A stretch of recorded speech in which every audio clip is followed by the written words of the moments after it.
I'm here on location. I'm going to interview Crystal of Crystal's Rebellious Collection Boutique here at 152 New Street. I'm looking forward to this interview, wanting to see, like, what's her style about, why she got started, things of the nature. And we're gonna get some B-roll footage for y'all.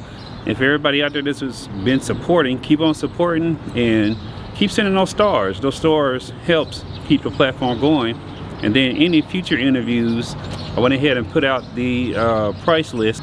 If y'all want to interview, just let us know. You can inquire info@bank.radioshow.com, or you can call the number 478-388-0208. All right, y'all, we're gonna get started.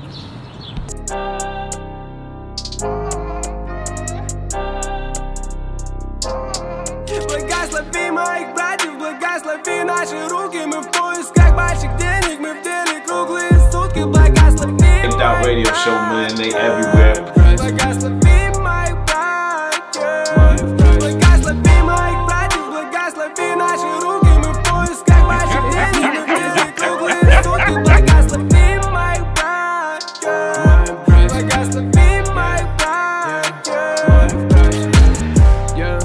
Я скрутился бен, потом я выдыхаю. Best jam I have ever eaten. Oh, wow. I have that as a testimonial.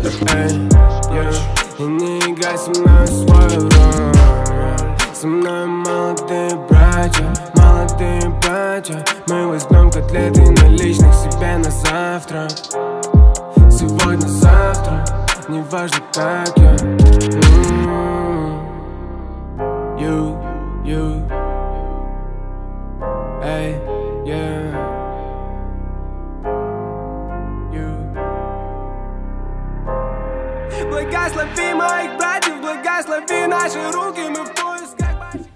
Alright, y'all, I'm here on location. As mentioned, I didn't say, like, I recorded an intro for this when I was waiting for you. Okay. But like, I got the outside and all that stuff. Okay. Thank you for tuning in for another episode of Big Dot Radio Show. I'm your host, Andres, and I'm here on location at Miss Crystal's spot, which is, I want to make sure I got this right. Crystal's Rebellious, see, I had it earlier. Collection. Huh? Collection. Collection. Boutique. I was about to say, I thought it was 4 words. But thank you for having me in your space. You're welcome. So let's get into it. Clothes, fashion, like, where did your journey start, and what prompted you to, like, actually want to become this involved? I started in 2021. Mm-hmm. I've always loved clothes. Mm-hmm. I always loved fashion. So I decided to take a step of faith and find a small space, something that'll be affordable for me. Right now, just starting off, because I knew I could not afford a brick and mortar at the moment. So, I kind of looked around.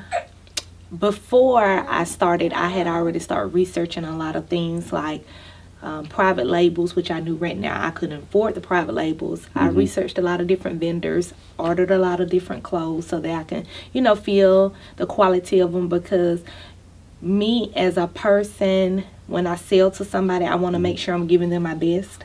So I wanted to make sure whatever I was giving was good quality. So I sampled clothing for like 6 months to a year before I actually started ordering clothes. So actually, before I got the building, I started selling in June of 2020. Was it 2020? I've been here 2 years. So I started in. Oh, you can pick them up. You need to or anything. Okay. It's okay. Yes, I've been here 2 years. So I started selling clothes before I actually got my shop. So I found the shop here. It was a small space, but it was big enough for what I had, because I wasn't trying to, have a lot of things in there. And I had my opening July the 27th or 28th. And it went well. The main thing was that I had to learn my target audience. And, with finding a target audience, you have to get different things to know what is going to sell and what's not going to sell. But I love fashion. I always love fashion. I love everything about fashion. I'm always looking at Vogue magazine, seeing what's going to be in season, what's the colors. So you know, fashion was something that I wanted to pursue in, but I'm still a full-time worker.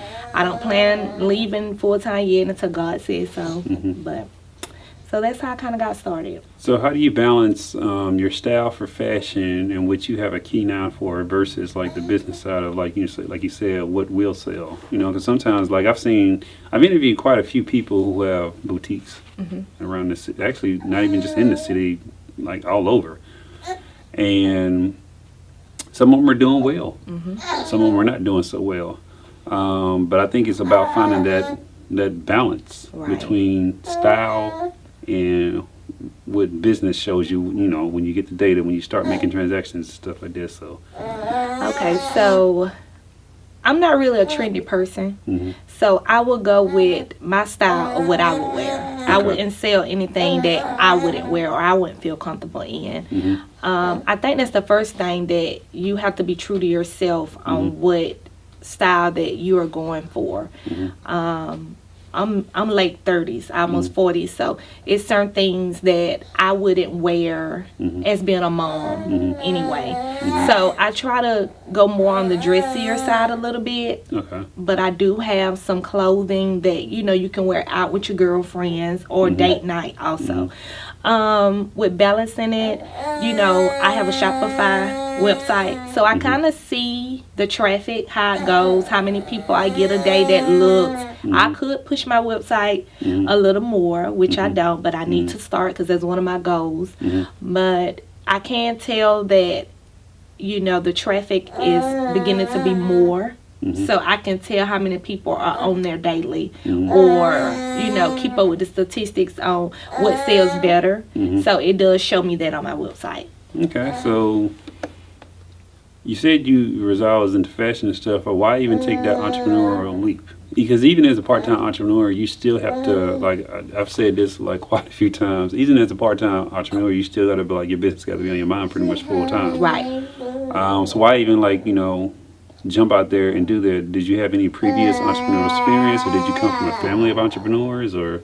No, I'm just a person that if I put my mind to something, I'm gonna do it. I'm not the type of person that lets fear scare me. You know, either it's gonna work. If it's not, it's on to the next hustle. I mean, that's just how I feel about it. I mean, everything is not for you, so you have to find what your niche and what you're good at. So I balance really well. Just like I give my full-time job 8 hours, I give my part-time job, my entrepreneurship, 8 hours. Sometimes when I'm at work, you know, I'm thinking on things that I can do for here. But I give just as much with my part-time job as a boutique and makeup artist as I do for my full-time job. Okay. So when you said when you first opened, it was well received. How has it been? Because that's what you said, you've been doing this for 2 years. Is it like a location or just selling in general? I really think the economy doesn't have the money like they had. Like, I think that the economy is not what it used to be. But I will say, thank you God, that I did survive during the pandemic. I was still able to stay open. I know a lot of people closed down, but I was still able to stay open. I just don't think that people have a need for clothing every day. I think people shop for clothing like for special events and, you know, when they're going to birthday parties or parties. I don't think people just shop every day. So it's not a need for shopping every day. So I think that's kind of like, you know, where the issue is. I don't really think it's the location because I'm located downtown. It's just, I wish that I was maybe in the front of the suite of this building where I can have a window where people can come past and see a window. But I'm here until God moves me. I think He's going to work it out. Okay. No, that tell people, you know, stick with it and stay consistent. That actually helps build the business and grows the business. And then you get to see all the different trends. Like, we just got to witness a whole pandemic. Right. That we're basically coming out of. And like you said, some businesses didn't survive. And then the ones that did, we got to see what it really takes to, you know, push. Because I've seen some businesses actually excel because of the pandemic. So it was a whole weird type of situation. But it's like, I don't know if I told you, like, I've been doing this as far as entrepreneurship full time since 2013. and entrepreneurship since 2005. So I've seen a lot of stuff. Right. And I've been around the block a few times. Right. So it's about, you know, just sticking with it and adapting to the external factors and stuff. So I'm like, you know, if you want to, I'm like, you can pick them up and, you know, I'm like, because you just, you know, I literally like had my kids in my interviews, just holding them. I'm like, it just is what it is. Yeah. So as far as like, you know, doing this business, I imagine this is your first business? Yes. Okay. What's been the most valuable thing you've learned from doing this? I say the most valuable thing is to keep going, even when you don't have the energy or the motivation. Stay consistent.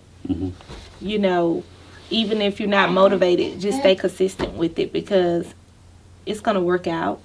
I mean, like I said, that's the most valuable thing. You know, I get unmotivated sometimes. I be tired, but I continue to push, because nothing is going to move forward if you don't push.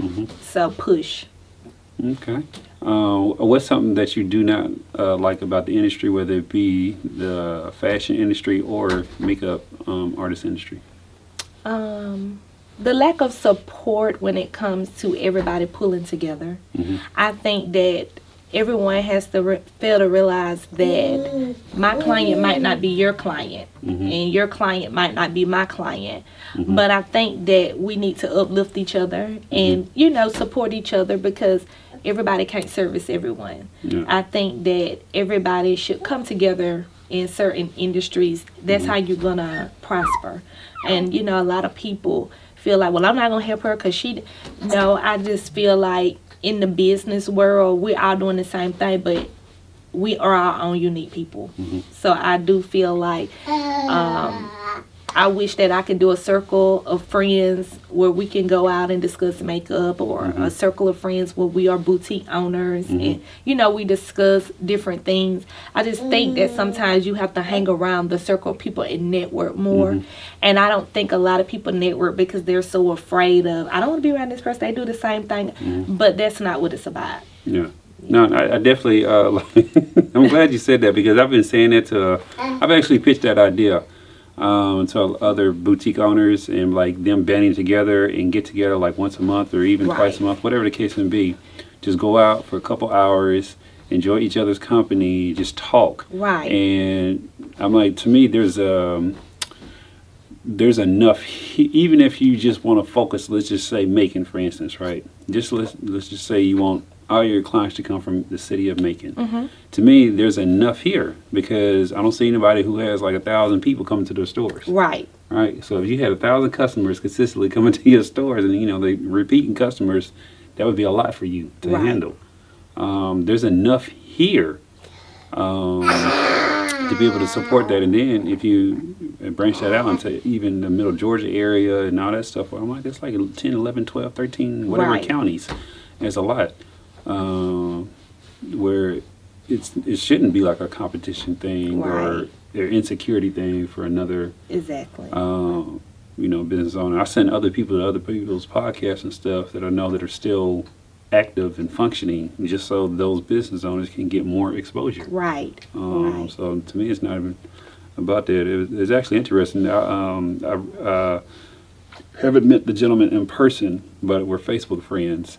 And we ended up interviewing the same person in the same week. I interviewed her on, what was it, Monday, and I think he interviewed her on Friday. But his interview came out before mine. And I'm like, I still put mine out or whatever. And I see nothing like that. I was like, that benefited the person who got interviewed. Because it's two entities with two different networks. Being able to push her, and then everybody got different styles and all that stuff. So you said, you know, you do want to grow. What do you like, you know, what do you feel like what's holding you back from growing? Because I know, you know, we all sit and we think about what we could be doing better or what's not like our strength. What do you think is like holding you back? Because I'm sure you would like, I know you say you got 9 to 5, but I'm sure you would definitely grow and like when you got along if you had, you know what I'm saying, Right. the clientele there to be able to support and keep it with the lifestyle that you currently have. So what do you think, you know what I'm saying, is holding you back? I think what's holding me back is that I'm afraid to leap to go full time. So I think that's what's holding me back. I don't have enough time over here as an entrepreneurship because I'm still a full-time worker. So I think that's what's holding me back. I think if I did go full-time, I might, you know, can get the clientele and, you know, get more support because I'll be open during regular business hours as a job. So I'm not here enough. Yeah. Okay. Well, like I said, there are the ways you can fix that. Right. I'm like one, you know what I'm saying, you can do interns. And then just come up with a policy where, you know, they got to do certain jobs or whatever, and then you come in behind them and make sure, you know, they did that or whatever. Okay. I will say, don't let fear, though, hold you back. Because I see that a lot with a lot of entrepreneurs. And, like, I tell everybody, if I can quit my job as being the sole provider of our family income, and at that time, we had, 5 kids. We have 8 now. So, yeah, it was 5. We're going on 6. I think it was 5 going on 6. Maybe. I can't remember. You know, you know, once you start having, you know, you just have them. But yeah, at that time I quit, and it was during Christmas season, so it was like December 3rd of 2013. I'll never forget the day. Okay. I didn't go to work. They called me and it was like, "Hey, you supposed to be here?" I'm like, "Ah, yeah, I can have that." "Are you quitting?" "Yep." Click, and that was it. And I just moved forward. Now, it wasn't like jump out there and I didn't have a plan. I had a plan. I had my 401k. I saved that up or whatever. I used that. I paid off 6 months worth of bills or whatever. Okay. And I already had another business that I was working with and working on to where I knew that forecasting, because I saw the money coming in, that I'll be able to put ourselves on payroll. And that's what I was able to do and just kept moving forward. Now, income, you know, was up there, then it fell down. But then, you know, I started going back up over the course of the years. But like I see fear is like that one thing because you don't know, and I'm like, we're not supposed to know. Right. You know what I'm saying? No one can predict the future, and I tell people, like, I've never heard the statistic where you put 40 hours into yourself and after 30 years you don't have nothing to show for it.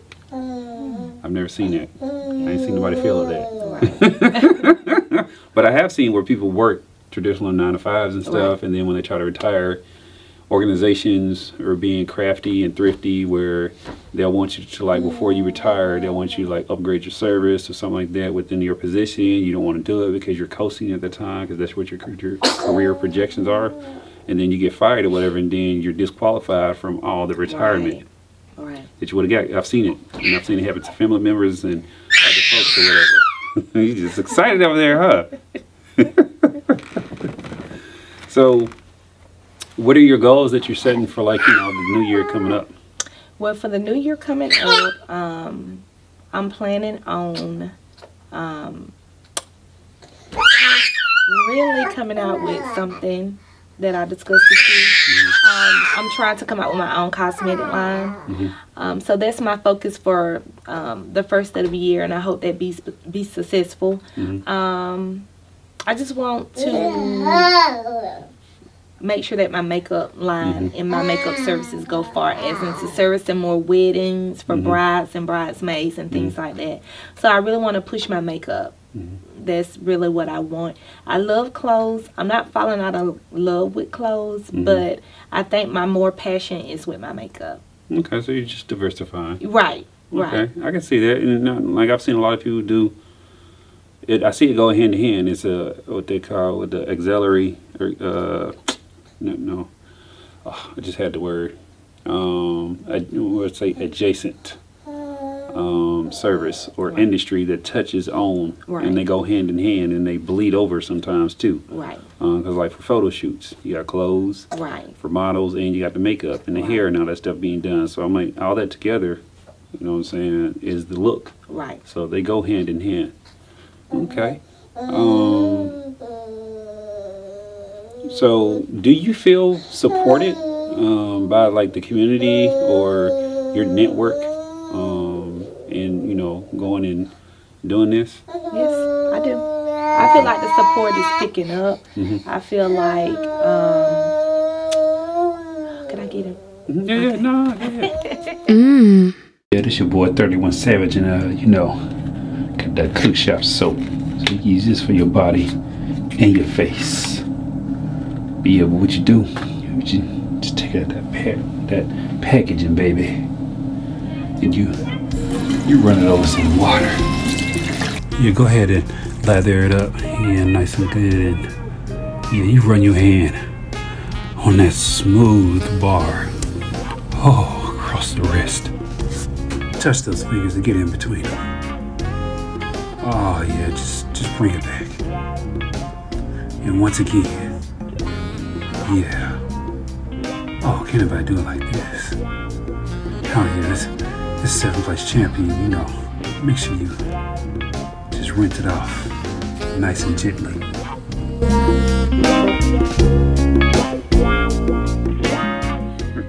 Yeah, so you say you do feel the support, because I know some people, you know, they have other people's fears are projected onto them when they announce their dreams and goals and ambitions. And I think I've gotten a mixture of stuff. I've gotten some interviews where I interview people and their support system was fantastic. And then I've gotten the other spectrum where, you know, the people that they thought would initially support them didn't support them. And then some, you know, fell within a mixture of that where they got some support and then some people didn't support them as much. I have this thing where I personally hold people accountable for support, and it might be looked upon differently. But I'm like, if I'm offering something and you fit that demographic, why not support? Yeah. Because I'm like, when you support me and you know where the money's going, and I'm like, it's not going to just it's not going to just be money in my pocket. It's going to help me build and continue to build, and therefore I can start hiring other folks and stuff like that because I'm getting all the support. The money being going outside to something else, I'm like, you have no control as a consumer, nor do you have any influence.